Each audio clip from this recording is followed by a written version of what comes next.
Okay, our next speaker is going to be a little bit of a different presentation, talk about traditional businesses growing into innovation in the industry through their eyes. So I'm going to bring on board Nir Peles from Canashur. Welcome, Neil. Good luck. Thanks. Good evening, all. Nice to meet you. I hope everybody is only half asleep. Well, let's move a bit forward. Assuming we are now in July 2019, and Mr. John Doe, a resident in Israel for over a decade, entered the pharmacy and asked for his cannabis tincture under the local regulation and the Green Book, etc., if you heard about the local regulations, which is a breakthrough. The pharmacist offers him Hadassah's tincture. And Mr. John Doe retorts, that will be great. I have some friends using that, and well, I'll be delighted because they feel better due to the use of it. That is what we now see as reality about 8 months from now. My name is Nir Peles. I'm founder and chairman at Canashur, also a spin-off of Solbar. We'll talk later about it. And today we are going to talk about the conversion that Solbar did into Canashur, and how Canashur has emerged from a soy extraction facility of a huge volume into the cannabis arena. It's an agro-industry player moving while maintaining the former business into the cannabis arena. So what's our agenda for today?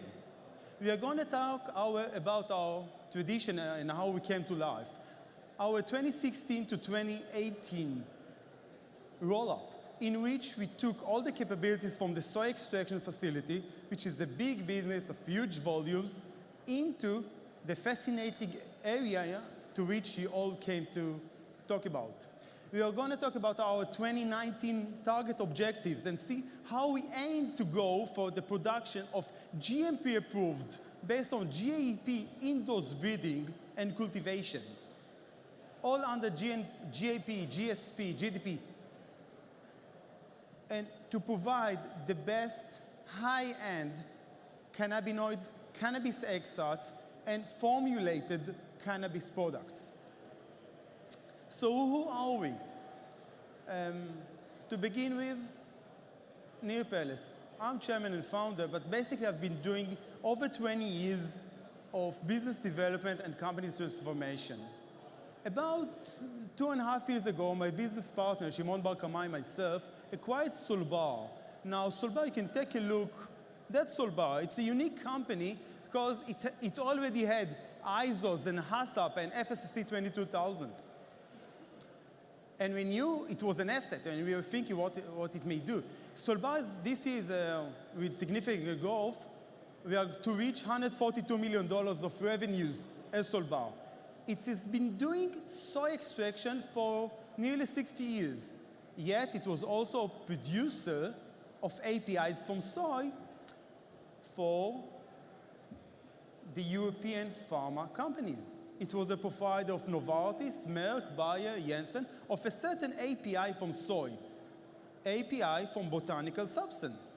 So it was providing isoflavones to Novartis years ago. It was a large-scale producer of proteins from soy. Now, when we acquired the company, it came to our minds that it may be that, assuming we have a company with 60 years of track record in operation and extracting APIs from soy, nowadays doing the same for feed and food industries, Israel is leader in feed and food from soy. Then maybe, and lucky us, the regulator in Israel put down the regulation in 2016, we can shift it to cannabis. So we started with that, and we applied for a permit to build an extraction facility. The Ministry of Health gave us the permit. Now, one of the reasons they gave us was they knew who we are. After 60 years of operation, it's pretty understood that they know who you are. We continued for several other applications simply because we're trying to utilize all our capabilities, including redundancies. And we had 2 factories on our premises available for the cannabis industry. One of them is nowadays being converted into a cannabis extraction facility, and the other was just over there, 4,000 square meters for industrial building linked to natural gas infrastructure, anti-fire systems, etc. And the old Solbar's campus is fenced and guarded and photographed 24/7. We were thinking maybe we can do industrial scale indoor growing. We applied for that and got the first permit in Israel to build that, doing agriculture in an industrial area. That was great. And we started thinking about breeding and cultivation and recruiting people. But that was part of the build-up. We were considering how we are to build the best company we can imagine. And we were looking for something which will be, I wouldn't call it a trademark. I would rather say a kosher certificate, something which would enable us to say we are cool, we are satisfied. And we found the right partner for that. I'm not sure as to how many of you guys are aware of Israel. Israel is not that great in exporting products. It's by far better in exporting technology. And when you talk about it, how come Israel has become a technology leader? It's not only brains, it's also government support. And there is an Israeli organization, a state organization named the Israel Authority of Innovation, formerly known as the Office of Chief Scientist. Now, nearly every Israeli company, which is a leadership global-wide, got support from that company at a certain point of time which they needed. And those guys never supported cannabis operations, simply because they due diligence every company they finance. And we were looking to get something which will separate us, and ended up with applying to them, and as they understood what we were doing and they due diligence us, they came up to a conclusion and started financing our R&D. So we had the permits, all available permits for indoor growing, for cultivation, for extraction. We had the state funding, and all that led for us to look for a strategic partner. Now, how can you find a strategic partner where all the cannabis arena is pretty immature? There are not that much. The pharma companies are not really there. And we came up to the understanding we need a hospital. And we ended up with collaborating with Hadassah. Now, who is Hadassah? It's Israel's leading hospital. They are running 2 hospitals in Jerusalem. They are a non-profit organization, yet they are backed by the Jewish community of North America. And they are catering for about 2 million people in Jerusalem and the surroundings. And they've got as many clean rooms and labs as you can imagine, and in redundancy. Another thing about Hadassah is they target to go global, and they have a lot of agendas. We ended up with collaboration with Hadassah. Maybe it was a bit of a luck, but eventually we did it. And we have aligned with them. There are several things that we agreed on. It started with a one-pager, ended up with about 21 pages of an agreement. And it contains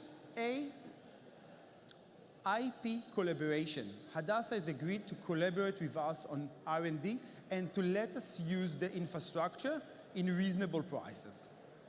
Nice. B, they've joined our board. Our board of directors includes Hadassah's CEO. And C, which is even nicer, we've got their brand name global-wide for processed medical cannabis products. So once we had all that, the permits to build it all, we started to use the existing lab we already had at Solbar,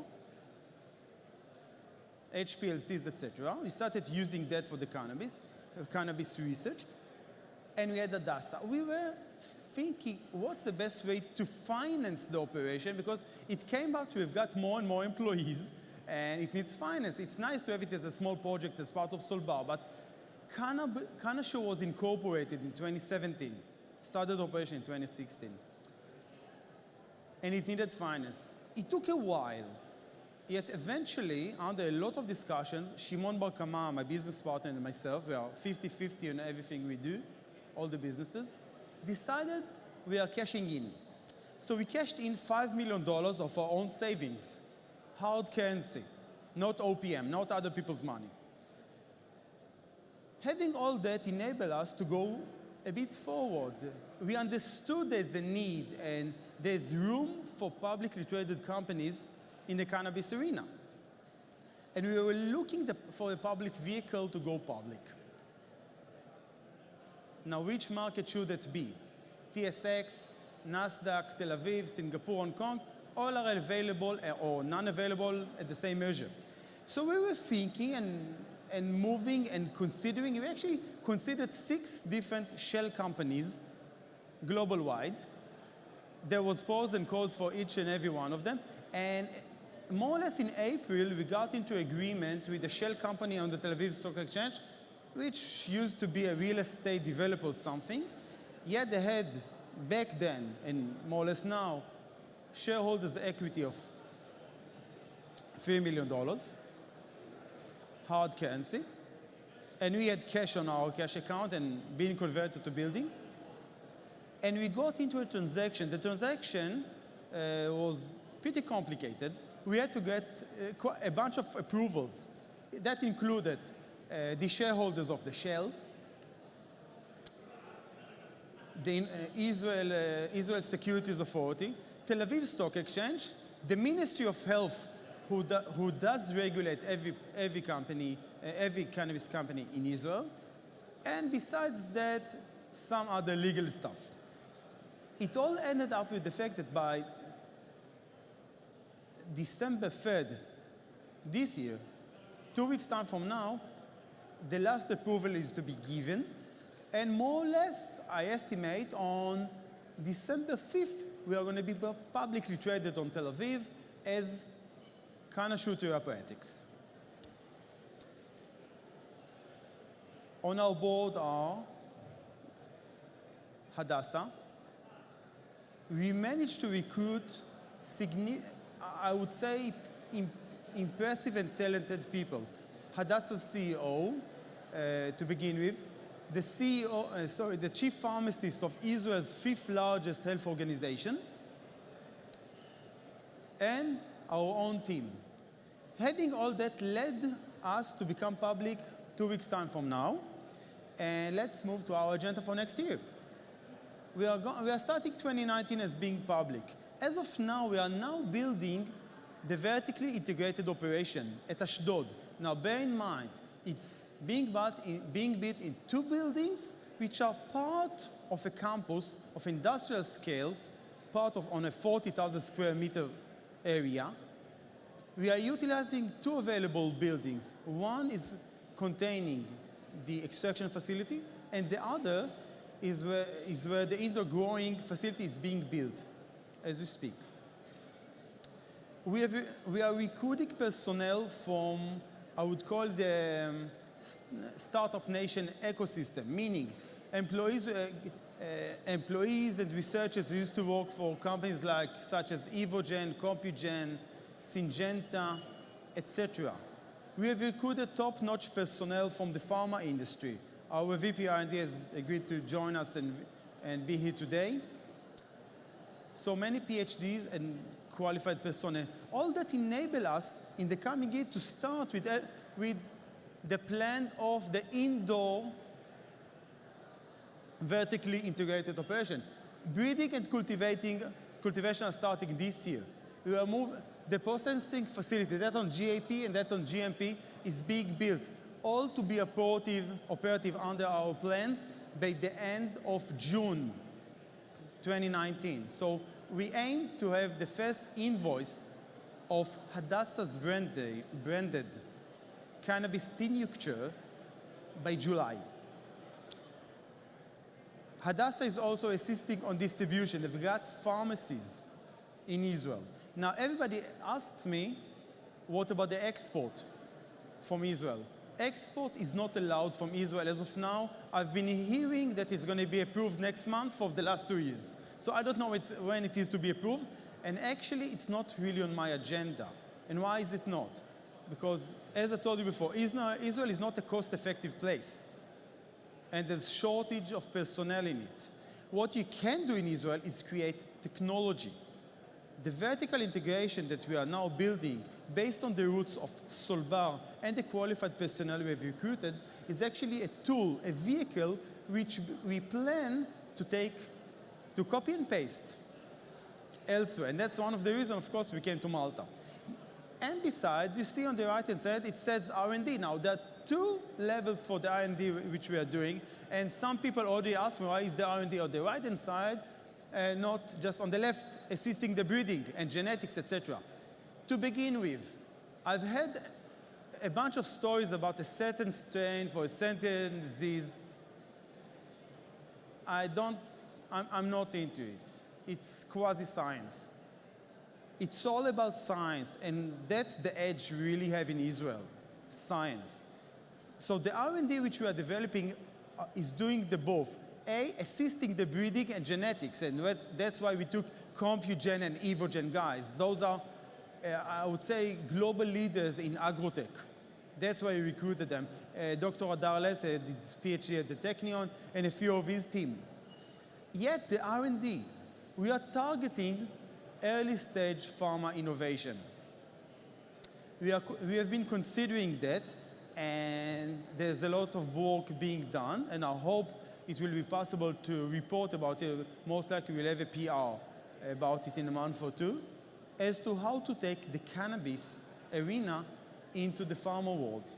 And that's the reason we recruited pharma people, and that's the reason we got employees from companies like Foemix and Teva. So our agenda is to go, if possible, for pharma and IP. My gut feel is that in the long run, the real value to be created in medical cannabis is in IP, intellectual property. We have teamed up with a former team leader at the IP team leader at Teva. The leading formulator in the pharma arena in Israel is providing us services, and all that ends up with our R&D operation in order to go pharma based on public domain data and the ideas we have in-house, but I cannot share that as of now. It will be most likely possible to do in a month's time. So, we've talked about our 2016 to 2018 roll-up and how we moved from traditional soy extraction on a large scale into building vertically integrated operation, which aims to produce already in 2019 high-end GMP-approved cannabis extracts, tinctures, cannabinoids, and terpenes. And we are working on formulating those to reach consistency, safety, and stability. Our target for next year is to deliver all that, consider a copy and paste of the operation to Europe, and consider and try to go for early-stage pharma innovation. We are available for questions at the booth we have just on the other side of the hall. And if anybody would like to come and talk to the team, Hadil, Ran, and David are all here. You're more than welcome. Thank you for your time, and I hope you have a great time in Malta. Thank you.